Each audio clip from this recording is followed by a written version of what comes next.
बिस्मिल्लाहिर्रहमानिर्रहीम। मैं हूँ आपका भाई रहीम खालिद। तो उम्मीद करता हूँ आप सब ठीक होंगे।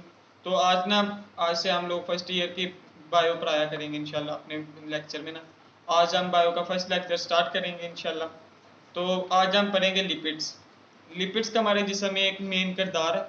ये लिपिड्स होते हैं हाइड्रोजीनियस ग्रुप ऑफ कंपाउंड्स और ये रिलेटेड होते हैं फैटी एसिड से। तो इसकी इंपॉर्टेंस आगे आपको बताते हैं, आपको साथ साथ नोट्स बनवाया करेंगे इंशाल्लाह। तो आए आपको नोट्स बनवाते हैं। सब लिखना सीधा सीधा। जी हमने अब लिख लिया लिपिड्स। लिपिड्स के बारे में हमने पढ़ना आज। तो लिपिड्स होते हैं heterogeneous compounds, heterogeneous group of compound है।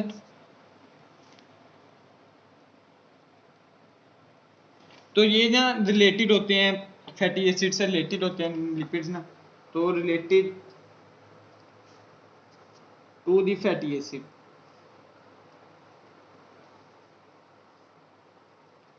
आपको एक दफ़ा फिर रिपीट करते हैं। तो मैं बता रहा हूँ आपको कि लिपिड्स हम पढ़ रहे हैं। Lipids heterogeneous group of compound है हमारे जिस्म में। तो ये फैटी एसिड से रिलेटेड होते हैं। तो आगे आपको मज़ीद नोट्स बनवाते हैं, आए आपको बनाते हैं। आगे इसकी इंपॉर्टेंस भी हमारे जिस्म में ना, तो ये इंपॉर्टेंट रखते हैं हमारे जिस्म में। आगे इसकी इंपॉर्टेंस लिखते हैं।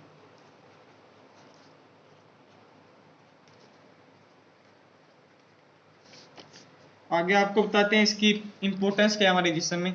तो इसकी पहली इंपॉर्टेंस है जो वो है हाइड्रोफोबिक। हाइड्रोफोबिक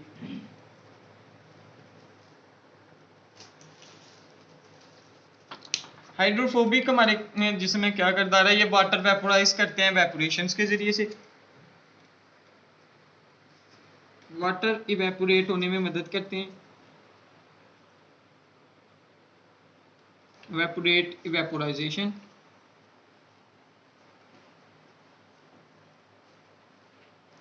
तो एक तो इसकी इंपॉर्टेंस ये होगी है, और एक दूसरी इंपॉर्टेंस किसकी, carbon hydrogen bond, CH bond जिसे हम कहते हैं। तो आगे वो लिखते हैं।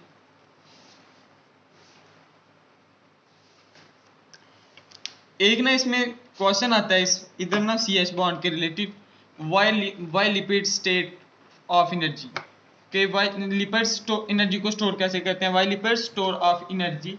तो इसका आंसर ये होगा, मेन वजह इसकी ये है because lipid has high CH bonds, के उसमें CH बॉन्ड्स की मिकदार हाई होती है। तो इस वजह से वो एवेपोरेट करते हैं, लिपिड्स को स्टोर करते हैं और वाटर को एवेपोरेट करने में मदद करते हैं। तो आगे हम पढ़ते हैं आज CH बॉन्ड। तो CH बॉन्ड है, तो आपको बताया ये store high amount of energy, कि ये एनर्जी की हाई अमाउंट को स्टोर करते हैं।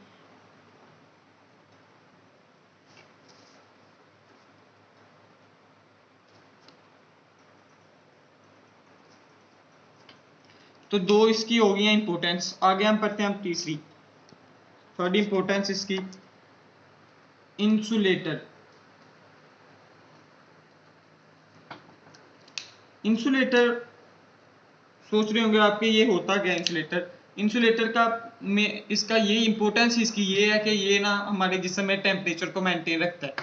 कि जो हमारे जिस्म में फालतू पानी है, फालतू मादे हैं वगैरह, वो सबको ये इंसुलेट करता है और इंसुलेट करके हमारे जिस्म के टेम्परेचर को मेंटेन रखता है। तो आइए आपको नोट्स बनवाएं।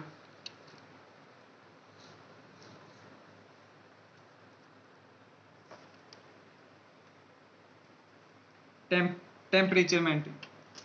तो ये इंसुलेटर की मदद से जिस्म से फालतू मादियात वगैरह को इंसुलेट करके जो हमारे जिस्म का टेम्परेचर मेंटेन रखते हैं। तो आगे इसका फोर्थ ना इसका हमारे जिस्म में ये भी किरदार है कि ये हमारे जिस्म से फालतू मादे वगैरह जब इंसुलेट कर देता है, तो ये हमारे जिस्म में फिर स्ट्रक्चर रोल अदा करता है, स्ट्रक्चर रोल ऑफ बॉडी। ये हमारे जिस्म को मेंटेन, हमारे जिस्म के स्ट्रक्चर को मेंटेन रखने में मदद करता है। तो वहीं आपको लिखवाते हैं।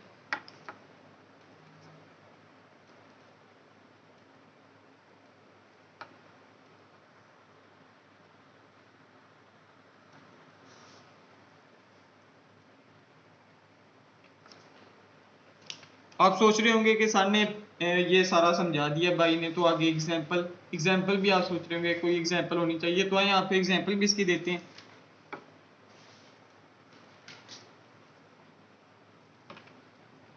वैसे तो ना इसकी काफ़ी एग्जाम्पल है, लेकिन बुक में ना हम बायोलॉजी की बुक में, फर्स्ट ईयर की बुक में लिपर्स की 3 मेन एग्जाम्पल दी हुई हैं, 3। एक उसमें असाइल ग्लाइसराइड्स, तो दूसरी उसमें फैटी एसिड की असाइल ग्लाइसराइड है, उसमें फैटी एसिड के बताया हुआ है सारा। तो आइए ये एग्जाम्पल डिस्कस करते हैं। पहली है acyl,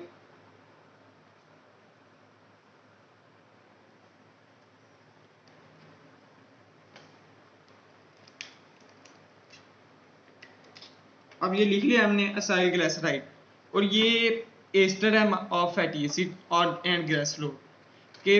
acyl glyceride are composed of glycerol and fatty acids. Acyl glyceride are composed, कि ये कंपोज्ड करता है,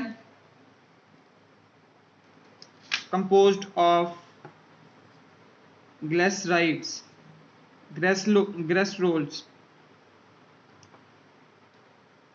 एंड फैटी एसिड्स। अब आपको बताएं कि एसाइल ग्लाइसराइड लिखा है, तो इसके आगे फंक्शन क्या है, ये क्या काम है इसका हमारे जिस्म में। एसाइल ग्लाइसराइड बेसिकली ना कंपोज करता है हमारे जिस्म में ग्लाइसरोल्स और फैटी एसिड्स को। आगे आपको बताते हैं एस्टर। आप ना कंपोज की जगह पे एस्टर भी लिख सकते हैं, एस्टर और कंपाउंड एक ही चीज़ है। तो एस्टर आपको बताते हैं, एस्टर क्या चीज़ है।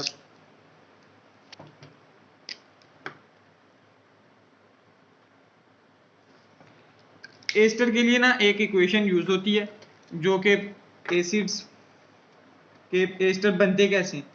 एसिड को मिलाए ना जब अल्कोहल से, एसिड को जब हम अल्कोहल से मिलाते हैं, तो फिर एसिड और अल्कोहल के मिलने से एक बनता है एस्टर, और साथ बनता है H2O, जिसे कहते हैं हम वाटर, जिसे हम वाटर भी कहते हैं, H2 वाटर बनते हैं। तो आगे इसकी एक मेन इक्वेशन है, तो जिसे आप जोड़ के लिख लेते हैं, CH3 या -C-OH लगाते हैं, तो इसके साथ ना ऊपर होता है ऑक्सीजन का double bond.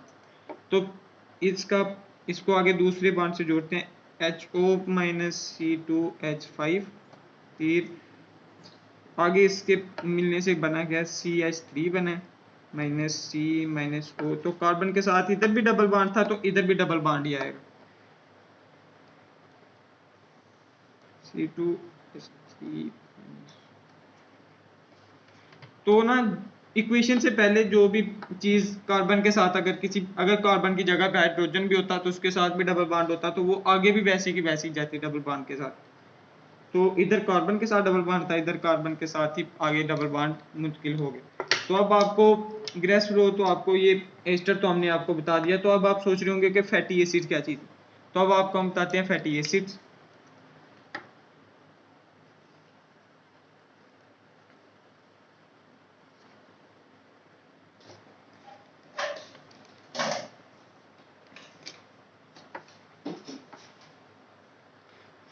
Fatty acid basically ना हमारे जिस्म में C2 से लेके ना C30 तक, कार्बन 2 से लेके कार्बन 30 तक ना इवन है। तो इसका फार्मूला आपको लिखा था,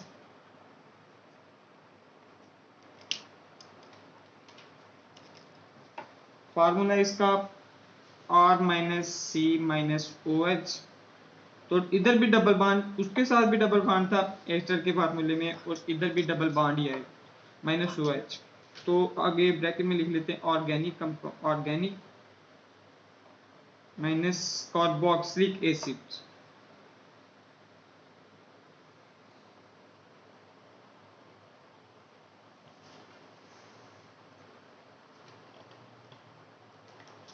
फेस में फैटी एसिड तो हमने पा लिया, आगे इसकी टाइप्स भी होंगी, कुछ आप सोच रहे होंगे। आगे इसकी टाइप्स हैं, फैटी एसिड की टाइप्स। फैटी एसिड की 2 टाइप्स हैं। There are 2 types of fatty acids.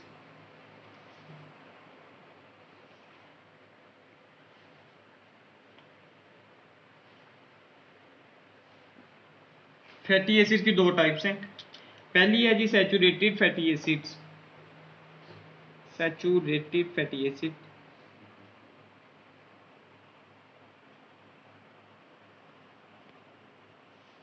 ये होगी फर्स्ट, तो आ गया सेकंड। एक तो होगी सैचुरेटेड और दूसरी होगी इसके साथ अनसैचुरेटेड फैटी एसिड्स।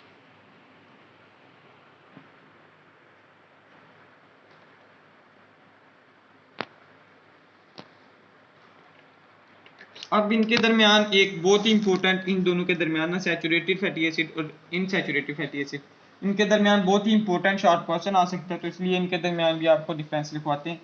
एक थी सैचुरेटेड फैटी एसिड, तो एक है अनसैचुरेटेड फैटी एसिड।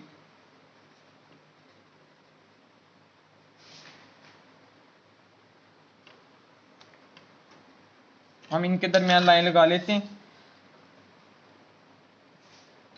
ताकि हम प्यारा सा लिख सकें और इससे एग्जामिनर इम्प्रेस हो और नंबर आपको 2 दे सके।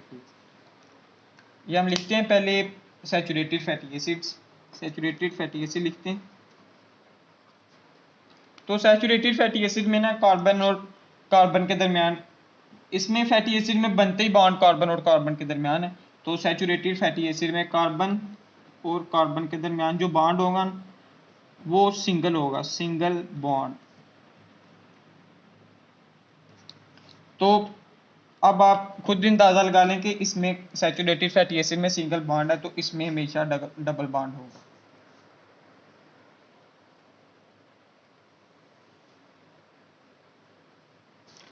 अब ये इनके आगे सोर्स भी हैं कुछ कि ये किन किन चीज़ों के लिए मुफीद और किन के लिए नहीं है। ये जी इनके एक पॉइंट तो हो गया, तो आगे इसका दूसरा पॉइंट है सैचुरेटेड फैटी एसिड एंड ये सोर्स हैं, सोर्स ऑफ एनर्जी हैं एनिमल्स के लिए। तो ये एनिमल्स के लिए और अनसैचुरेटेड फैटी एसिड एंड जो वो हैं ये प्लांट्स के लिए, कि पौधे कैसे फैटी एसिड लेते हैं। वो पौधे के पास जो फैटी एसिड होती है वो सोर्स होता है प्लांट में अनसैचुरेटेड, तो अनसैचुरेटेड का सोर्स है। तो जो एनिमल्स के पास है ना वो सोर्स है सैचुरेटेड फैटी एसिड का। अब इनके पास इनका थर्ड पॉइंट होगा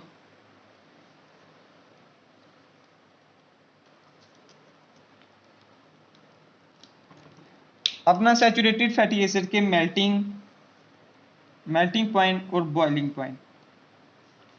ये सैचुरेटेड फैटी एसिड के मेल्टिंग और बॉइलिंग पॉइंट हाई होते हैं और अनसैचुरेटेड के मेल्टिंग पॉइंट्स और बॉइलिंग पॉइंट्स